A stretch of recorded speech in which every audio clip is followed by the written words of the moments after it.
Shalom Jemaat GKMI Anugerah yang terkasih di dalam Tuhan. Renungan hari ini Sabtu 5 Juni 2021 berjudul Tembok Kultural yang Dihancurkan Injil. Bahan bacaan adalah Kisah Para Rasul 10 ayat yang pertama sampai 48. Kalau mau jujur, kita dibesarkan dengan tembok kultural yang sangat kuat. Saya masih ingat bahwa orang tua saya mengatakan bahwa orang Tionghoa itu A, B, C, dan D. Bisa jadi sebaliknya. Orang Tionghoa memandang para Wana atau Iniren, sebutan bagi orang Jawa itu E, F, G, H. Kenyataan demikian tidak dapat kita pungkiri. Tembok kultural ini memisahkan, dan pertanyaannya, bagaimana tembok kultural yang selama ini memisahkan dapat diruntuhkan? Ini merupakan pertanyaan yang penting dan genting, mengingat rasisme terjadi di mana-mana. Kisah Para Rasul 10 menyediakan jawaban dan harapan untuk meruntuhkannya.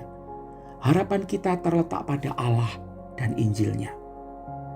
Rentetan kisah yang membawa pertobatan Kornelius dan kerabatnya terjadi karena campur tangan Allah secara ajaib dan nyata.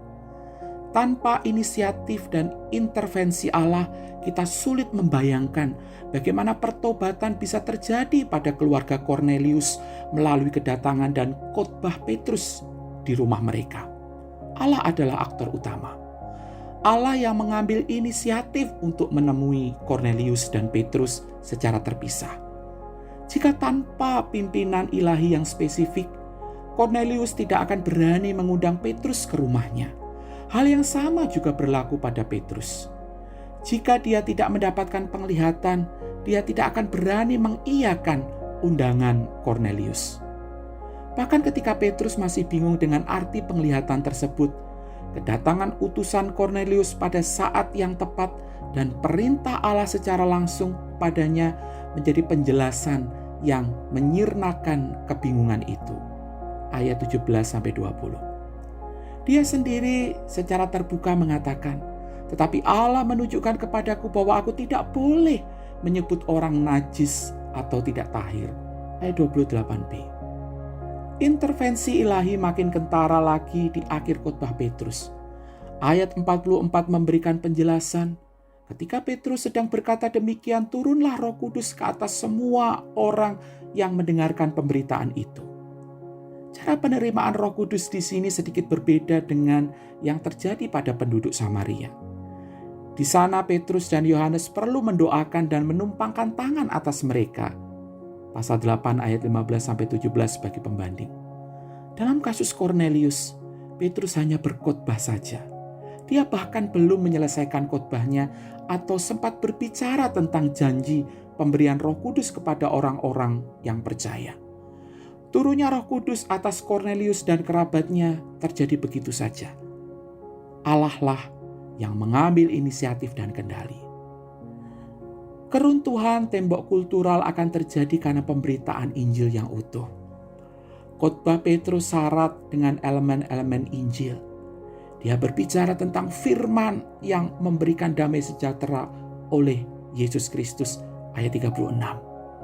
Kematian dan kebangkitan Yesus diberitakan, disampaikan dengan jelas dan lugas, ayat 39-41. Di akhir khotbahnya, Petrus tidak lupa mengajarkan tentang iman sebagai sarana menerima pengampunan dosa.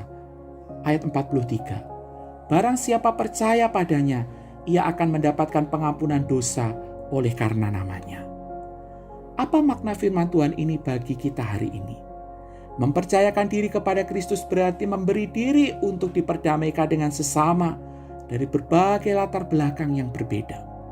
Kristus memberi identitas dan pengikut kultural yang baru. Di dalam Dia kita memerangi berbagai bentuk rasisme, superioritas etnis, kebencian rasial, stigma negatif tentang suku tertentu dan sebagainya. Injil yang menyelamatkan kita dari dosa juga akan menyelamatkan kita dari ikatan kultural yang berdosa. Ayo, mari kita hidupi dan bagikan Injil kepada sesama. Amin. Bapa di dalam surga, ampuni kami jikalau kami selama ini memegang erat tembok kultural menjadi bagian yang kami anggap sebagai sebuah gaya hidup. Melalui bagian firman Tuhan ini kami diingatkan bahwa Engkau menghancurkan tembok kultural yang memisahkan, menggantikannya dengan sebuah kebenaran baru, identitas baru, bahwa kami bersama-sama adalah milik-Mu. Tolonglah kami supaya kami dapat mengasihi sesama kami, dan kami boleh mempraktikkan Injil itu untuk kami hidupi, sekaligus kami bagikan kepada mereka yang belum mengenal Engkau, agar nama-Mu ditinggikan dan dimuliakan. Di dalam nama Yesus Kristus kami berdoa. Amin.